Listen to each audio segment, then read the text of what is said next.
لاہور سے کسی نے پوچھا ہے جی شادی نہیں ہو رہی ہے, میں لاہور سے ہوں, مجھے شادی کا بہت شوق ہے. ظاہر ہے لاہور سے کھجے سجے کے پائے اور کھجی کے پائے کھاؤ گے تو شادی کا شوق تو ہوگا میرے بھائی.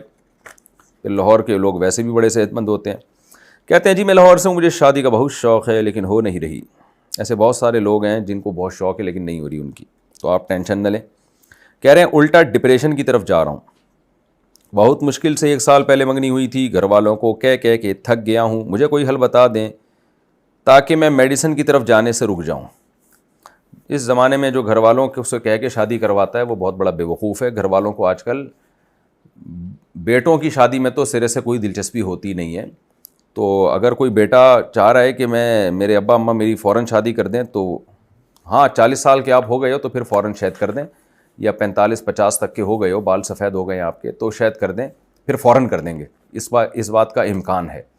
لیکن اگر آپ ابھی ینگ ہو, 20-25 سال کے ہو یا 18 سال کے ہو, تو پھر ماں باپ نہیں کرتے. پھر اس کا طریقہ یہی ہے کہ آپ خود کر لیں, فری لانسنگ کے ذریعے کمائیں یا کسی اور طریقے سے ٹیوشن بچوں کو پڑھائیں, کسی بھی طریقے سے کمانا شروع کر دیں اور کوئی غریب لڑکی آپ کو مل جائے, آپ شادی کر لیں. اس نیت سے کر لیں کہ جب پیسہ آئے گا تو پھر کسی مالدار سے بھی کر لیں گے. تو یہی ہوتا ہے میرے بھائی, اسی سے آپ کی ڈپریشن انشاءاللہ ختم ہو جائے گی. دوسری قسم کی ڈپریشن شروع ہو جائے گی لیکن یہ والی ختم ہو جائے گی. تو وہ والی ڈپریشن آسان ہے, اس کے لیے میڈیسن نہیں کھانی پڑتی. اچھا بھائی, یعنی اللہ نہ کرے تو ہو جائے دوسری قسم کی ڈپریشن. ایک مثال دے رہا ہوں کہ بعض دفعہ ایسا ہوتا ہے لیکن انشاءاللہ آپ کے ساتھ نہیں ہوگا. آپ اچھے جذبے سے شادی کریں. خون آلودہ ہاتھ دیوار پر چھاپنا. پاکستان سے کسی نے پوچھا ہے جی یہ پاکستان سے کیا مطلب, شہر بتانا چاہیے, آپ لوگ نہ نام بتاتے ہیں نہ شہر بتاتے ہیں. کوئی پرسنل سوال ہو تو چلو آدمی اپنا نام چھپائے نا, نارملی اپنا نام کیوں چھپا رہے ہو بھائی. میرا سوال یہ ہے کہ قربانی کرتے ہوئے یعنی جانور کے گلے پر چھری پھیرتے ہوئے جو خون ہاتھ پر لگے, کیا اس خون سے بھرے ہوئے ہاتھ کو گھر کی دیواروں پر چھاپنے سے گھر سے شیطان دور رہتے ہیں؟ بالکل غلط بات ہے, بلکہ شیطان اور قریب آئیں گے, اس لیے کہ گندگی اور ناپاکی کو دیکھ کے شیطان آتے ہیں. تو خون ایک ناپاک چیز ہے, حرام چیز ہے. گھروں میں اس کے ٹھپے لگانا ایک جاہلانہ اور بالکل ہی ایک مشرکانہ قسم کی رسم ہے. تو ایسی چیزوں سے شیطان آتے ہیں, جاتے نہیں ہیں. والدہ کی بد دعا کا خوف.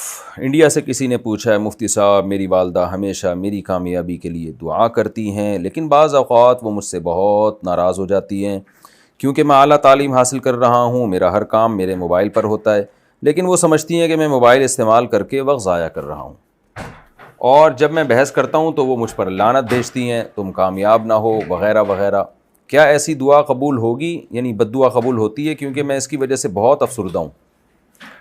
دیکھیں آپ کوشش کیا کریں ماں والدہ کے سامنے موبائل استعمال نہ کریں, حتی الامکان والدہ کی مرضی پہ چلنے کی کوشش کریں جہاں تک آپ کے میں استطاعت ہے. تو اس کے باوجود بھی والدہ بد دعا دیتی ہیں تو یہ غلط ہے, والدہ کو ایسا نہیں کرنا چاہیے. اور آپ اللہ سے دعا کیا کریں کہ اللہ والدہ کی بد دعا سے کے اثر سے مجھے بچا, کیونکہ ماں باپ کی بد دعائیں بھی بہت لگنے کا زیادہ امکان ہوتا ہے اور دعائیں لگنے کا امکان بھی زیادہ ہوتا ہے. تو احتیاط کریں اس میں. اپنی کوشش کے باوجود پھر مائیں اگر بد دعا دے رہی ہیں تو اللہ سے امید کی جا سکتی ہے انشاءاللہ وہ بد دعا نہیں لگے گی. لیکن آپ کی والدہ کو بھی سوچنا چاہیے, یا جتنی بھی مائیں ہیں, حدیث میں آتا ہے کہ خواتین جو جہنم میں جائیں گی اس کی ایک بہت بڑی وجہ ہے تکثرن اللعن, کہ لعن طعن بہت کرتی ہیں, بد دعائیں بہت دیتی ہیں. تو یہ صرف یہ آپ کے لیے خطرناک نہیں, آپ کی والدہ کے لیے بھی بہت زیادہ خطرناک ہے اگر وہ بد دعائیں زیادہ دیتی ہیں. ہر بچہ جس کی ماں بد دعا دیتی ہے نا بات بات پہ, تو یہ ماں کے لیے بھی آخرت میں نقصان کا سبب بن سکتی ہے یہ چیز. اللہ تعالیٰ پکڑیں گے کہ تم کیوں اولاد کو بد دعائیں دے رہے تھے, اور کیا اس نے ایسا کیا کر لیا تھا کہ جس کی وجہ سے تم اپنے جگر کے ٹکڑوں کو جو ہے وہ بد دعائیں دے دے کے ان کو جہنم میں ڈالنے کی کوشش کر رہی تھی. اس لیے عورت کے لیے بہت خطرناک ہے کہ وہ اپنے اولاد کو بد دعا دے. تو یہ اس سے اجتناب کرنا چاہیے.